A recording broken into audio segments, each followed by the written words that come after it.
모두 잘 일어나셔서 하나님 말씀 같이 받겠습니다. 하나님 말씀은 언제나 우리가 잘 일어나서 읽는 게 좋습니다. 오늘 출애굽기 2장 1절에서 10절까지 말씀인데요. 같이 교독하도록 하겠습니다. 교독하는 게 뭔 줄 알죠? 제가 한 구절, 여러분이 한 구절. 제가 먼저 읽겠습니다. 시작. 레위 가족 중 한 사람이 가서 레위 여자에게 장가들어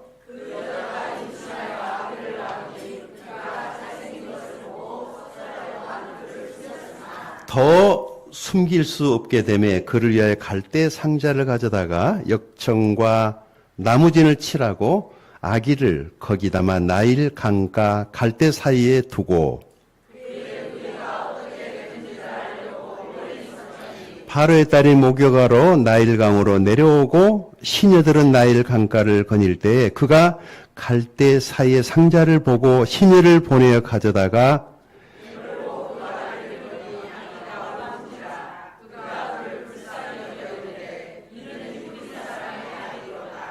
그의 누이가 바로의 딸에게 이르되 내가 가서 당신을 위하여 히브리 연 중에서 유모를 불러다가 이 아기에게 젖을 먹이게 하리이까?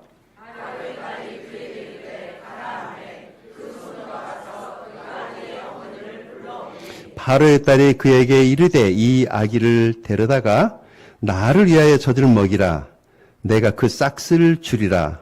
여인이 아기를 데려다가 젖을 먹이더니 그 아기가 자라매 바로의 딸에게로 데려가니 그가 그의 아들이 되니라. 그가 그의 이름을 모세라 하여 이르되 이는 내가 그를 물에서 건져내었음이라 하였더라. 아멘. 착석하시겠습니다. 이제 하당 시대에서 이제 남학 새로운 시대로 이제 가는데 남학에 가는 것에 대한 기대감이 있어요. 왜냐하면 그곳에서 구원받을 영혼들 누가 첫 번째로 새로운 예배당에서 복음 듣고 구원받고 침례받게 될지 그것에 대한 기대감이 있는 거예요. 교회가 옮겨감으로 인해서 그곳에서 구원받을 새로운 영혼들 우리가 거기를 가야만이 그래서 아마 하나님께 우리를 고리 보내지 않을까 생각을 해요. 제가 이거 처음 올 때 그런 기대감을 가지고 왔죠. 이제 세움성서 침례교회, 주님의 교회에다가 하당을 맡기고 이제 우리가 남학으로 또 새로운 곳으로 갑니다. 이것을 선구자라고 그러죠. 앞서 먼저 가니까. 선교사는 맨 프론티어 앞에서 사람들을 가르치고 복음을 전해 길을 만드는 사람. 개척자라고도 그러죠. 그러니까 남이 가지 않는 길을 가니까 험난한 길을 가니까 새로운 길을 만들고 가야 되니까 힘들고 어려울 수밖에 없어요. 저는 오늘 운명을 거부하고 믿음을 선택한 여자라는 제목으로 말씀의 은혜를 나누려고 합니다.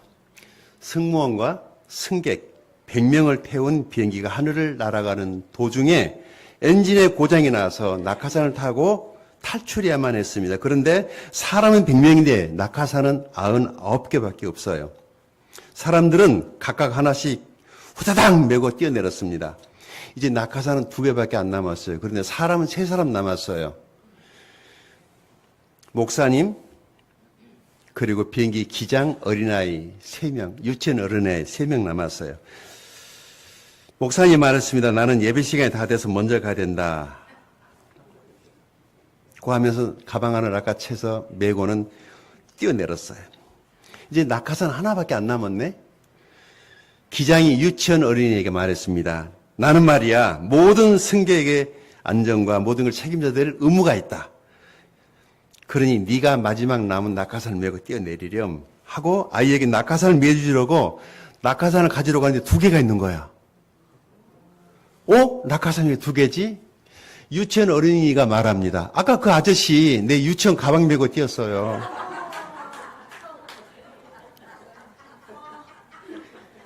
근데 그 아저씨 누구지? 저 아니에요.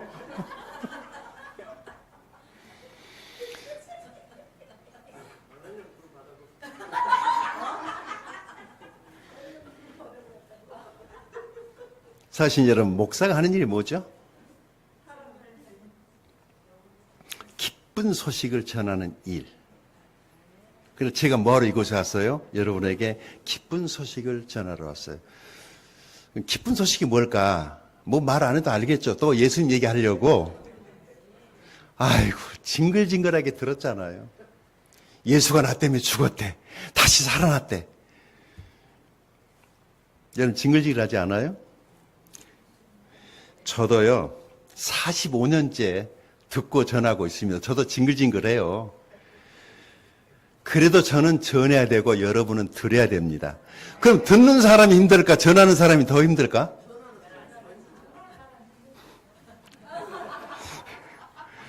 어느 날 고양이가 날로 덥고 그러니까 그늘에서 낮잠을 자고 있었어요. 쥐가 냅다 고양이 엉덩이에 발로 걷어찼어요. 고양이가 짜증나 죽겠잖아요. 야, 너 죽으려고 한장했냐? 확 잡아먹을 볼까요? 보다 그랬어요. 쥐가 하는 말이 그렇게 하든지. 나 오늘 약 먹었거든. 요즘 뭐 MZ세대, MZ세대가 그런다면서요. 죽인다고 그래도 배째라. 믿음에 대한 이야기. 오늘 본문의 배경을 좀 여러분들이 이해하셔야 됩니다. 모세는요, 아주 어렵고 힘든 시기에 태어났어요. 지금 우리가 살던 이런 시기가 아니고 끔찍한 시대에 태어났어요. 어쩌면 태어나지 않는 것이 자신과 부모님에게 훨씬 더 좋을 뻔한 그런 때에 태어난 거예요. 그런데 그때 태어나게 하신 것이 하나님의 뜻이었죠. 지 아들 유민이가 자기 닉네임을 모세라고 했는데, 사실 여러분, 우리 인생의 가장 좋은 때가 언제인 줄 아십니까? 바로 지금이 가장 좋은 때예요. 보세요, 우리가 얼마나 좋은 때에서 살고 있는지. 좋은 옷, 좋은 차, 좋은 집, 그렇죠? 맛있는 음식, 이마트, 롯데마트, 다이소에 가면은 없는 게 없어. 스마트폰 하나만 가지고 있으면 온 세계를 다 들여다볼 수 있고. 근데 만약에 실수로 하나님께서 여러분을 북한에서 태어나 가셨으면 어떻게 되었을까? 저를 아프리카에서 태어나게 했으면 어떻게 됐을까? 생각해보면 끔찍하죠. 모세가 태어난 곳은 애굽이라는 나라였어요. 이집트. 그가 태어날 때는 남자가 태어나면 무조건 죽여야 되는 그런 때에 태어난 거예요. 그러니까 여자였으면 사는 거예요. 남자로 태어났기 때문에 죽어야만 하는 그런 상황이었어요. 1절 보겠습니다. 1절. 레위 가족 중 한 사람이 가서 레위 여자에게 장가들어. 아멘. 이 성경의 기자는 모세 이야기를 시작하면서 모세의 부모에 대한 이야기를 아주 짧게 레위 사람이라고 소개합니다. 이것은 아마도 모세 이야기를 하기 위해서 부모님 이야기를 하는 거죠. 다 누구나에게 부모님이 있잖아요. 그런데 아들이 태어났어요. 아들이. 성경은 이 아들이 너무 잘생겼다고 말씀합니다. 2절입니다. 같이 읽습니다. 시작. 그 여자가 임신하여 아들을 낳으니 그가 잘생긴 것을 보고 3달 동안 섬겼으나. 아멘. 자식이 어떻게 생겼다? 여러분, 부모 눈에 못생긴 자식이 어디 있어요? 자기 자식이 최고야. 제일 똑똑해. 천재야. 자기 자식밖에 없어. 부모죠. 어떤 어머니가 군대에 간 자식을 면회하러 갔다가 돌아와가지고 동네 사람들에게 자랑합니다. 내가 이번에 군대 간 아들 면회 갔는데, 훈련소로 갔는데, 운동장에 사람들이 다 군인들 나와서 하나둘 걸어가는데, 아, 글쎄 보니까 다 틀려. 우리 아들만 맞더라. 하나둘. 전라도 버전으로 참말로 우리 아들 대단하더란께. 이게 부모죠. 모세가 태어났어요. 문제는 아들이라는 것이 문제였어요. 죽여야 되니까. 딸이면 괜찮아요. 아들이기 때문에 죽어야만 하는 운명. 거부할 수 없는 운명. 그런 시대에 하필 태어났어요. 도대체 무슨 이런 팔자가 다 있어요. 태어났는데 죽어야 돼.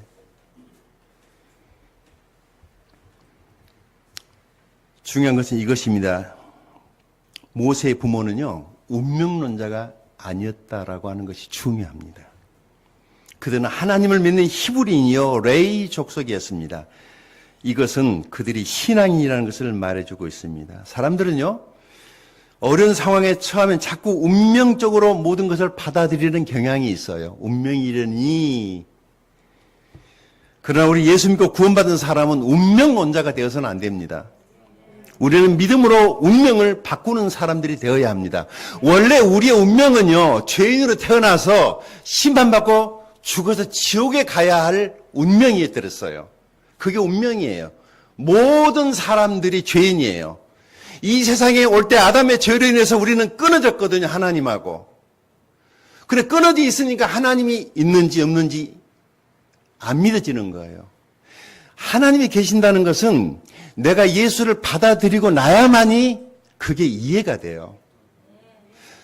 구원받기 전까지는 하나님이 어떤 분이라고 아무리 설명을 해도 이해가 잘 안 돼요. 여기 계신 분들에게 제가 칠판을 놔두고 나와서 하나님이 어떤 분인가 다 한번 써보라고 그러면 우리 권대호 집사님도 다 쓰면 다 다르게 쓸 거예요.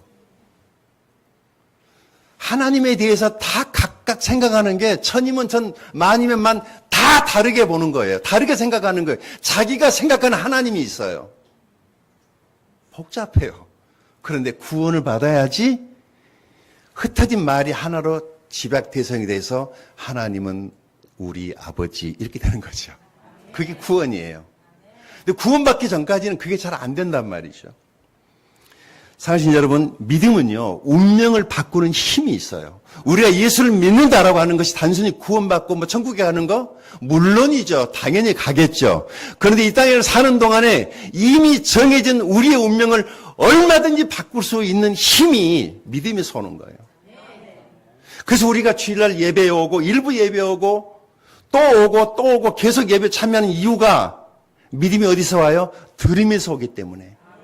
들음은 그리스도의 말씀으로 말미암기 때문에 듣다 보면은 이 진량의 법칙에 물을 계속 부으면은 물이 차 올라가죠. 믿음이 자라는 거예요. 안 보이는 것 같지만은 믿음이 자라는 거예요. 그런데 말씀의 물을 채우지 않으면 믿음이 항상 시간이 중요한 게 아니에요. 30년, 40년을 교회를 다녀도 말씀의 물로 채워지지 않으면은 어린아이예요. 여러분, 고린도 교회가 그 많은 은사를 가졌는데 문제가 뭐예요? 다 어린아이들이었다고, 영적으로. 그러니까 도토리 키재기하고 개미 근육 자랑하고 지네들끼리 그거 가지고 싸우고 잘난 체하고. 구원받는 것이 첫 번째고 두 번째는 영적인 성장이에요. 그래서 예배에 계속 오시고 말씀을 들으면서 믿음을 키우십시오. 믿음을 키우십시오. 우리는 예정론을 믿지 않습니다. 하나님은 우리에게 자유의지를 주셨습니다. 인생은 선택입니다. 우리가 무엇을 선택하는지에 따라서 미래의 우리의 운명이 달라진다라는 것입니다. 저는 구원받은 이후에 복음을 전하는 목사가 되어야겠다고 제가 이 길을 선택해서 누가 가라고 해서 간 게 아니고 내가 선택한 길이에요. 내가 태어날 때 너 목사라고 써진 게 아니고 나는 원래 목사가 될 생각 1도 없었어요. 우리 가족이 다 알잖아요. 지금 생각하면 끔찍해요. 내가 만약 예수를 안 믿었다면, 구원을 안 받았다면 저는 아마 자살했거나 교도소에 있거나 알코올 중독자가 돼 있을 거나 대책 없는 사람이었어요. 그런데 예수님이 나 때문에 죽었다라고는 이 얘기 들었지만 잘 안 믿어졌는데 그게 믿어지는 날이 있었어요. 미치겠더라고. 막 가슴이 너무 막 터질 것 같았어요.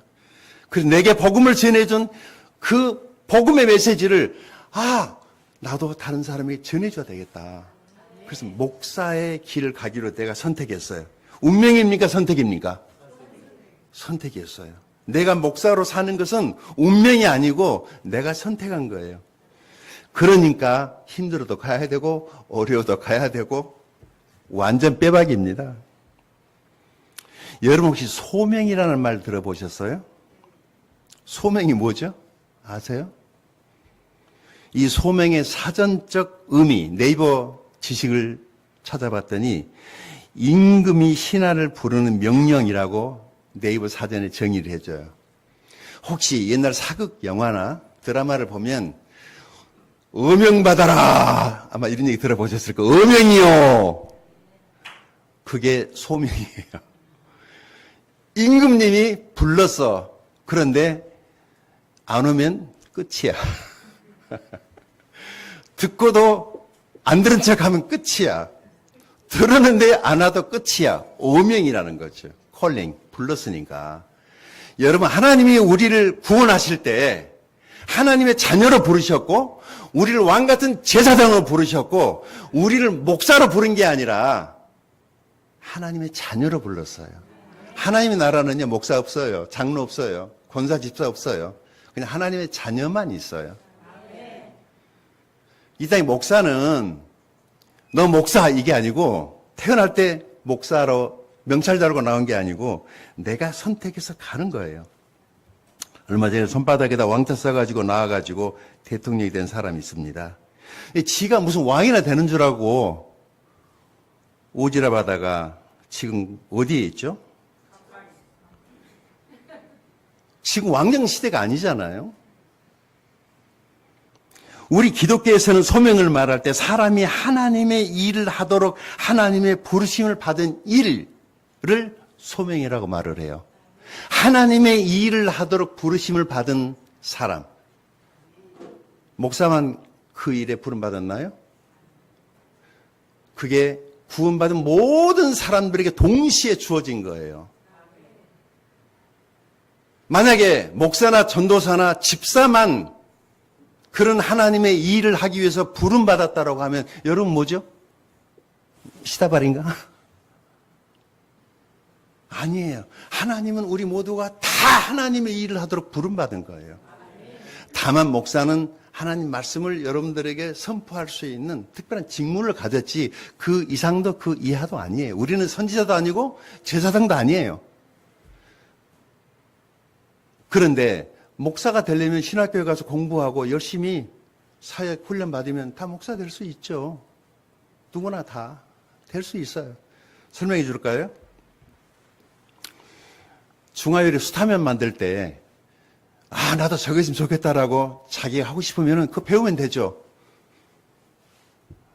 내가 빵 잘 만드는 사람이 되었으면 좋겠다. 그러면은 배우면 돼, 학원에 가서. 커피 바리스타 되겠다 그러면 학원에서 배우면 돼요. 교수 하려면 열심히 공부하면 되고 의사 하려면 열심히 공부하면 되죠. 목사요? 열심히 신학교에 가서 훈련받고 목회 훈련받고 복음 잘 전하면 목사 되는 거예요.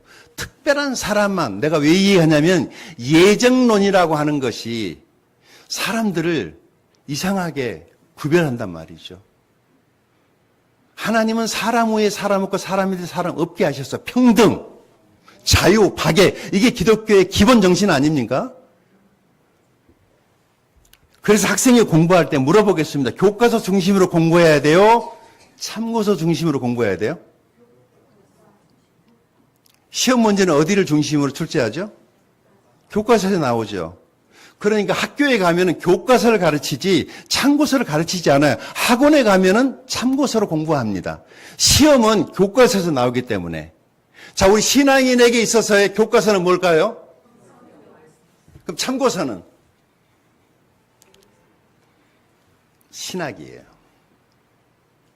신학은 다 다른 거예요. 그래서 학교마다 가르치는 것이. 여러분, 참고서는 출판사마다 다 다르게 책을 만들어내죠. 신학교 가면은요, 다 다른 거예요. 신학교마다 가르치는 것이. 여러분, 저는 연세대학교 연합신학대학원 대학교에서 신학을 공부했어요. 잘 그런 얘기 안 하니까 잘 모르죠. 침례교 목사인데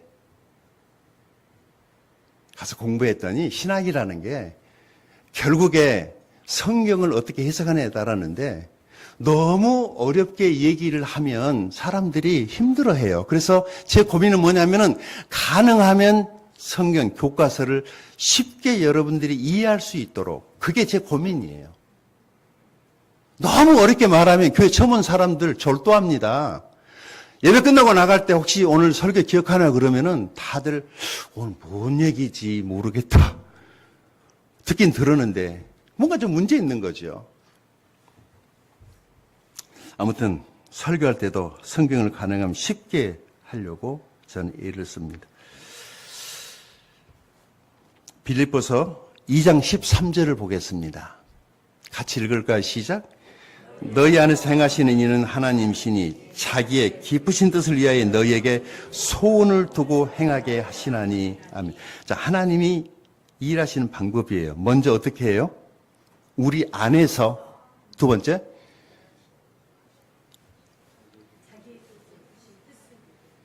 그래서 우리에게 무슨 부담을 주시죠? 어떤 소원을 갖게 해요. 여러분 마음속에 소원이 있을 거예요. 그러죠? 나는 검사가 되어야 되겠다라는 소원. 나는 국회의원이 되어야 되겠다. 나는 의사가 되어야 되겠다. 나는 교사가 되어야 되겠다. 나는 공무원이 되어야 되겠다. 군인이 되어야 되겠다. 대통령이 되어야 되겠다. 그런 부담이, 소원이, 내가 하면 잘할 것 같은데 목포시장을. 부담이죠. 그러면 그 사람 목포시장해야 돼. 열심히 하면 시장할 수 있죠. 태어날 때부터 시장이라고 명찰나고 나오는 사람은 없다는 거예요.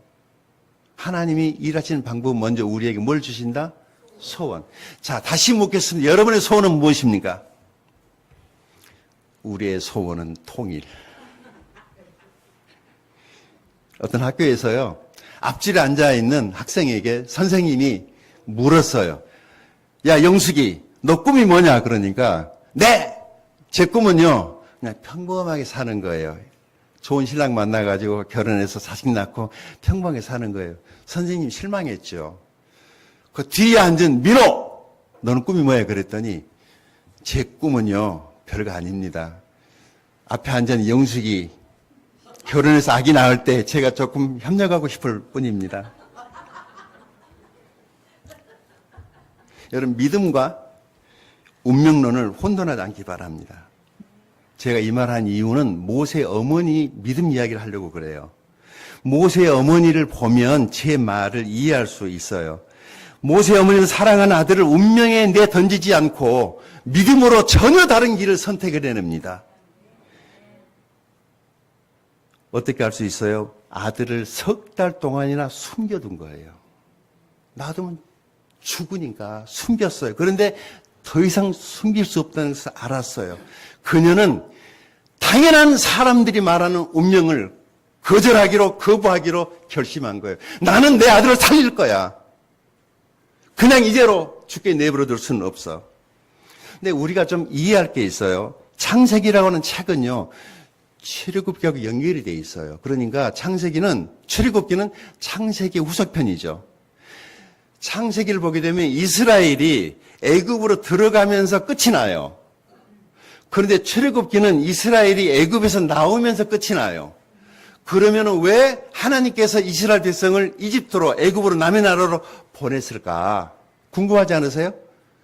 그것은요, 유다의 죄, 야곱의 넷째 아들이었던 유다의 죄 때문에 하나님이 이스라엘을 애굽으로 옮겨야 되겠다라고 생각을 했어요. 이 유다의 죄가 뭐냐면 야곱의 넷째 아들 유다가 가나안 사람 수아와 결혼을 했는데 이 수아가 이방 여자예요. 이들을 내버려두면은 계속 섞여가지고 나중에 이제 하나님의 백성이 섞여가지고 종족도 없어지겠다라고 생각을 하고 자기 백성을 보존하기 위해서 애굽이라는 나라를 선택을 합니다. 그런데 이 하나님이 제일 싫어하시는 것이 이방 결혼이에요. 제가 오전에 일부에부터 말하는 청년들 결혼할 때 가능하면 꼭 믿는 사람하고 결혼하십시오. 물론 안 믿는 사람하고 결혼해도 괜찮아요. 그런데 엄청난 대가를 치를 거예요. 각오하시고. 애굽 사람들은요, 목축하는 이스라엘 사람들을 제일로 싫어했어요. 왜냐하면 이스라엘 사람들은 맨 소 양만 먹어가지고 몸에서 이상한 냄새가 나니까. 그래서 애굽 사람들은 이스라엘 백성이랑 악수하는 것도 싫어해. 몽골에 가서 여러 번 갔거든요. 많이 갔더니 진짜 몸에서 이렇게 양고기 많이 먹으니까 양고기 냄새가 나더라고요. 애굽 사람들이 싫어했어요. 이스라엘 사람들을. 그러니까 결혼하라고 그러면 36개 놔버려요. 자, 하나님은 애굽을 일종의 인큐베이터로 사용하신 거예요. 이스라엘 백성을 그 안에 넣어놓고 보존시킨 거죠. 그런데 때가 되면 물이 끓는 것처럼 이제 애굽에서 나가야 될 때가 됐어요. 항상 그 놔두려고 했던 거 아니니까. 그런데 하나님이 어떻게 해서 애굽에서 나가게 만드냐면 갑자기 이스라엘 나라의 여자들이 애를 계속해서 계속 생산을 해가지고 애굽 사람들이 기겁할 정도로 인구가 늘어나는 거예요. 갑자기. 그래서 애굽 나라가 겁나가지고 산하 제한 정책을 써요. 말하자면은 타국이 들어와가지고 자국민이 많아지면 나라가 커지는 거잖아요. 그래서 아이를 적게 낳게 하려고 산부인과 의사를 동원을 해가지고 아기를 적게 낳으려고 했는데 이 산부인과 의사가 전부 다 히브리 사람들이야. 그러니까 지향절개라든지 그런 무슨 피임이나 이런 것을 하라고 그랬는데 그걸 하지도 않아요. 그러니까 아기들이 계속 태어나니까 나중에 무슨 법을 만드냐면 남자 아기가 태어나면은 죽여라. 군인들 동원해가지고 계엄령을 발표해버립니다. 여러분, 우리가 이번에 계엄 발표됐죠? 그게 통과됐으면은요, 우리 지금 이렇게 예배 못합니다. 큰일 날 뻔했어요. 군인들이 무자비하게 죽이거든요. 계엄은요, 그게 계엄이에요. 우리는 계엄이 뭔지를 경험해 봤어요. 애굽에서 그런 일이 생긴 거예요. 무조건 남자아이가 나면은 죽여라 해요. 군인들이 알고 쫓아와서 찾아서 죽이는 거예요. 끔찍한 일이죠. 자, 이런 기가 막힌 상황 앞에서 모세 어머니는 무엇을 준비합니까? 3절을 같이 읽겠습니다. 시작. 더 숨길 수 없게 되매 그를 위하여 갈대 상자를 가져다가 역청과 나무 진을 칠하고 아기를 거기 담아 나일 강가 갈대 사이에 두고. 아멘. 이 갈대 상자, 그러니까 갈대를 엮어서 만든 배죠. 상자라기보다는 배예요. 그녀는 아들의 목숨을 운명에 내어 맡기지 않고 믿음으로 살리는 길을 선택을 했는데 그것이 바로 갈대 상자입니다. 갈대 상자는 모세에 있어서 구원의 방주예요. 이 갈대 상자는 우리를 죄에서 구원하신 예수님을 상징합니다. 엔터 한번 쳐주세요. 갈대 상자는 우리에게 믿음으로 사는 것이 무엇인가를 상징적으로 보여주는 것입니다. 여러분 혹시 모세 어머니 이름을 아세요? 2번 나오거든요. 요게벳이에요. 그 이름의 뜻이 여호와는 나의 영광이시다, 그런 뜻이에요. 자, 그렇다면 하나님의 영광을 위해서 이 땅에 존재해야만 했던 그 여자, 위대한 모세 어머니 요게벳은 우리들에게 무엇을 교훈하고 싶어 하는 것일까? 우리는 그 여자에게 무엇을 배울 수 있을까? 믿음입니다. 모세 어머님의 믿음을 우리들이 배워야 됩니다. 사실 설교 여기까지만 해도 되는데 좀 더 해도 되겠어요? 구체적인 것 3가지. 믿음으로 산다는 것이 뭘까? 첫 번째, 믿음은 포기입니다. 2절, 3절 같이 읽습니다. 시작. 여자가 임신하여 아들을 낳으니 그가 잘생긴 것을 보고 3달 동안 숨겼으나 더 숨길 수 없게 되매 그를 위하여 갈대 상자를 가져다 역청과 나무진을 칠하고 아기를 거기 담아 나일 강가 갈대 사이에 두고. 아멘. 자, 포기. 믿음은 포기예요. 맡기는 거죠. 이게 현실적으로 굉장히 힘든 일이에요. 그런데 하지 않으면 아들이 죽어요. 그래서 포기하는 겁니다. 어쩌면 지금 이 순간에도 포기해야 될 상황인데 포기를 못해서 용기가 없어가지고 결단을 못하고 계신 분들이 계신다면 오늘 이 메시지가 바로 그분의 향한 하나님의 메시지예요.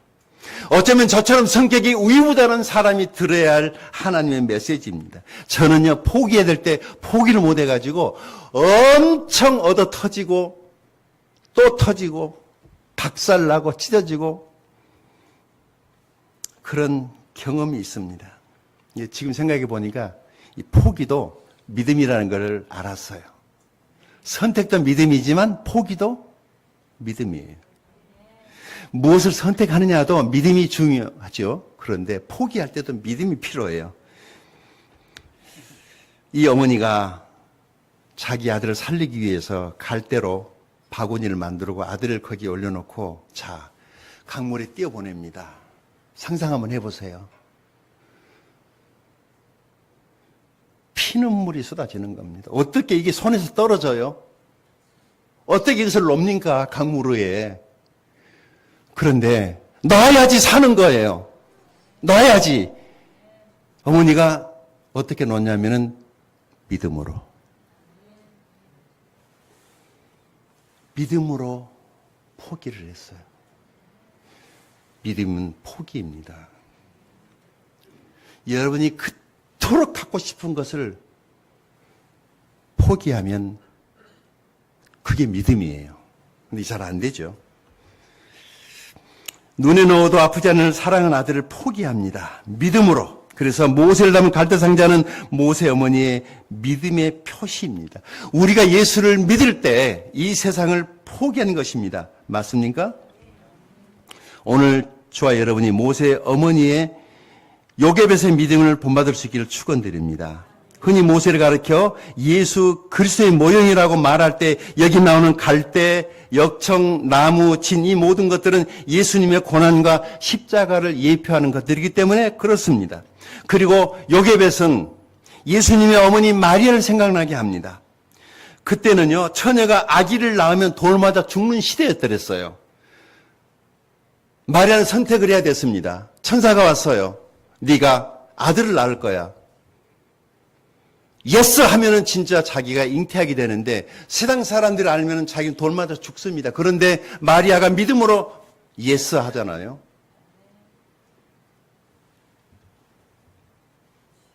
하나님의 뜻을 기꺼이 받아들이기로 순종합니다. 내가 죽으면 죽으리라 누가 말했죠? 보니까 성경에요. 다 위대한 사람들 여자들이야. 남자들은 좀 가끔씩 나오긴 하는데 별로 잘 안 나와. 이 여성들이요. 대단한 거예요. 지금도 이 땅을 살고 있는 우리 어머니들 위대한 분들이에요. 옛날에 CF 광고에 엄마는 여자보다 강하다. 그런 CF 광고가 있었어요. 여러분 편안하게 사는 것을 포기하면 영광스러운 삶을 살 수 있습니다. 그런데 많은 사람들이 편안한 삶을 살기 위해서 영광스러운 삶을 포기합니다. 저는 여러분들이 모세 어머니 요괴벳의 믿음을 본받을 수 있기를 축원드립니다. 두 번째, 우리는 모세 어머니에게서 무엇을 배울 수 있을까? 그것은 하나님의 보호와 인도하심입니다. 4절 6절입니다. 4절에서 6절. 시작. 그의 누이가 어떻게 되는지 알려고 멀리 섰더니 바로의 딸이 목욕하러 나일강으로 내려오고 시녀들은 나일강가를 거닐 때 그가 갈대 사이의 상자를 보고 시녀를 보내어 가져다가 열고 그 아기를 보니 아기가 우는지라 그를 불쌍히 여겨 이르되 이는 히브리 사람의 아기로다. 딱 보는 순간에 알았어요. 얘는 히브리 사람의 아기구나. 그런데 안 죽이죠. 건져 올리죠. 어머니가 자기 아들이 살 것을 알고 믿음으로 보내고 강물에 띄어보내고 자기 딸을 딸려 보냅니다. 딸아, 네가 저 상자를 따라가 봐라. 저 상자가 어디로 가는지 네가 따라가 봐라. 그래서 미리암이 따라옵니다. 강물에 둥둥 상자가 떠내려가는데 누나가 멀리서 따라오고 있어요. 왜냐하면 혹시 뒤집힐 수도 있고 악어가 먹을 수도 있고 엉뚱한 바다로 나갈 수 있는데 여러분이 모세를 따라오고 있는 이 그림자 모세의 누나 미리암은 오늘 우리 곁에 계신 성령님의 그림자입니다. 오늘 이 시간에도 성령님이 우리를 여기까지 인도해 주셨어요. 모세의 어머니에게 그런 믿음이 있어서 하나님이 이 아이를 지켜줄 거야. 하나님이 가장 선하게 인도해 줄 거야. 그래서 어디로 갑니까? 결국에 바로의 궁 안으로 흘러 들어갔어요. 여기 바로의 공주가 발견을 건져 올리는 이 바로의 공주가 누군지 아세요? 바로의 공주. 언뜻 생각하면 바로의 딸처럼 여겨지죠. 그런데 딸이 아니고 바로 왕의 여동생이에요. 결혼했는데 자기 남편이 신혼 결혼 막 해놓고 전쟁에 나가서 전투에서 죽었어요. 그래서 과부가 된 거죠. 궁은 홀라 있었는데 이 아이를 딱 보는 순간에 이런 생각을 한 거예요. 이 아이를 내가 낳았다고 말하면 이 아이는 전쟁 영웅의 아들이 되는 거예요. 자기도 이 아이 때문에 영예를 얻게 되겠죠. 그래서 아이를 건져 올려라 이렇게 된 거예요. 그리고 자기가 진짜 난 것처럼 키우는데 결혼을 했지만 아기가 없으니까 젖이 없어. 그 젖먹일 유모가 필요했는데 마치 모세 누나가 따라왔잖아요. 그래서 누나가 말을 해요. 제가 저 주는 엄마를 찾을까요? 그래라. 그리고 데려온 사람이 누구예요? 바로 모세의 엄마였어요. 아들을 떠나 보냈는데 그 아들이 다시 자기 품에 돌아온 거예요. 근데 이번에 어떻게 돌아왔냐면 공주가 네가 내 아들을 젖을 먹어 키워라. 내가 싹스를 주겠다. 아니 엄마가 자기 자식 젖 먹이는데 이번에 싹 받으면서 홈케어 서비스까지 하면서 자식을 키웁니다. 언제까지? 이 아이가 유치원 끝나고 초등학교 입학할 때까지 엄마에게서 신앙을 배우는 거 엄마 품에서. 기가 막힌 이야기죠. 이런 기가 막힌 이야기가 오늘 예배 오신 여러분에게도 저에게도 있게 되기를 축원드립니다. 하나님께서 우리를 이곳에 보내신 이유가 있어요. 그것은 우리가 남에게 건너가서 그곳에서 예수님의 복음을 전하라고. 그것 말고는 없어요. 우리 예수님 전합시다. 그것이 우리 모두의 축복이죠. 그래서 이 사명을 가진 사람을 필그림이라고 그래요. 순례자, 나그네들. 이 일에 여러분들이 그동안 기도해 주셨고 기적 같은 일들이에요. 진짜 기적이에요. 오늘 현장에 오신 분들은 그 기적을 보게 될 겁니다. 저도 기대는 했지만은 정말 하나님이 하셨어요. 얼마나 놀라운 일인지 모르겠습니다. 자, 제가 할 얘기가 참 많이 있는데 마무리하겠습니다. 하나만 더 하고 말씀드릴게요. 여러분 가정을 하나님께 맡기시고 여러분의 자녀를 하나님께 맡기십시오. 여러분의 장래를 하나님께 맡기십시오. 그럼 하나님이 지키시고 보호하십니다. 마지막 세 번째, 우리가 모세 어머니 요게벳에게서 배울 수 있는 것, 그것은 상을 바라는 믿음입니다. 모세 어머니가 강물에다가 모세를 보내고 다시 자기 품에 돌아왔어요. 그래서 이제 젖을 먹일 때 싹스를 받고 젖을 먹이고 자기 품에서 자기 아들을 다시 키우게 됩니다. 7절에서 10절 같이 읽습니다. 시작. 그의 누이가 바로의 딸에게 이르되 내가 가서 당신을 위하여 히브리 연중에서 유모에게 젖을 먹이게 하리이까. 바로의 딸이 그에게 이르되 가라 하매 소녀가 가서 그 아기의 어머니를 불러오니 바로의 딸이 그에게 이르되 이 아기를 데려다가 나를 위하여 젖을 먹이라. 내가 그 싹스를 여인이 싹스를 주리라. 여인이 아기를 데려다가 젖을 먹이 자기 집으로 데려왔어요. 10절. 아기가 자라매 바로의 딸에게로 가니 그가 그의 아들이 되니라. 그의 이름을 모세라 하여 이르되 뭐예요? 모세 이름의 뜻이 물에서 건져냈다예요. 여러분 우리가 이 세상의 죄악의 물에서 예수님 손에 붙잡혀서 건진받은 사람들이죠. 우리가 오늘날 모세예요. 우리가 모세처럼 구원받은 거죠. 죄악의 세상에서. 여러분 상을 바라고 신앙생활 하십시오. 우리 하나님은 상을 주시는 분이십니다. 히브리서 11장 6절 말씀에 믿음이 없이는 기쁘시게 못하나니 하나님께 나아가는 자는 반드시 그가 계신 것과 또한 자기를 찾는 자들에게 상 주시는 이심을 믿어야 할지니라. 모세 어머니는 믿음의 상을 받았나요? 여러분들이 이번에 교회 일에 하나님의 일에 믿음으로 헌신한 것에 대한 상이 반드시 있을 겁니다. 반드시 있을 것입니다. 나중에 이 모세가 애굽의 최고의 엘리트 학교에 가서 배워가지고 바로의 다음 2인자가 되지 않습니까? 그게 다 상이죠. 자, 말씀을 정리합니다. 오늘 저는 모세 어머니 요게벳에 대해 믿음에 대해서 말씀드렸습니다. 우리가 배워야 될 믿음 세 가지. 첫째 뭐예요? 믿음은 포기.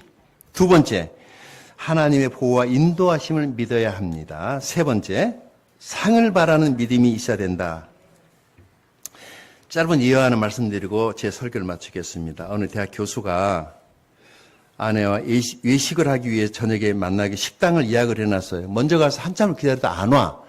전화를 했죠. 전화도 안 받아. 집에도 전화를 안 받아. 이상하다. 무슨 일이 있나? 그러고 기다렸더랬어요. 그런데 밤 12시가 돼서야 전화가 왔는데 경찰서에서 전화가 왔어요. 사고가 났습니다. 예색하기도 당신의 아내가 교통사고로 죽었습니다. 이런 청천벽력 같은 일이 생긴 겁니다. 그러게 착하고 좋은 아내가 죽었다니 믿어지지가 않아요. 사고를 알아봤더니 음주운전하고 차 운전하던 그 차하고 부딪혀가지고 그 자리에서 숨을 거뒀다는 거예요. 그래서 이제 그 아내를 생각을 하면 가슴이 너무 아파. 미국 유학 공부하는 동안 14년 동안을 아내가 유치원 선생을 하면서 학비 뒷바라지를 했는데 세상에 한국에 와서 이제 좀 허리 펴고 살만한데 갑자기 그런 일을 당했어요. 얼마나 끔찍해요. 충격이죠. 죽은 아내를 화장하고 돌아오던 날 사랑하는 아내를 잃어버린 남편은 마치 몽유병 환자처럼 밤에 잠을 자지 않고 돌아다니기 시작을 합니다. 근데 어딘지 모르고 그렇게 돌아다녔는데 아침에 어디 해가 뜨는 것을 보고 정신이 바짝 났어요. 그러고 보니 내가 이제 어디에 와 있지 보니까 저수지 앞에 서 있는 거예요. 그래서 와 내가 왜 여기 왔지? 놀래가지고 집에 가려고 싹 돌아서는데 뒤에가 누가 있는 거 있죠.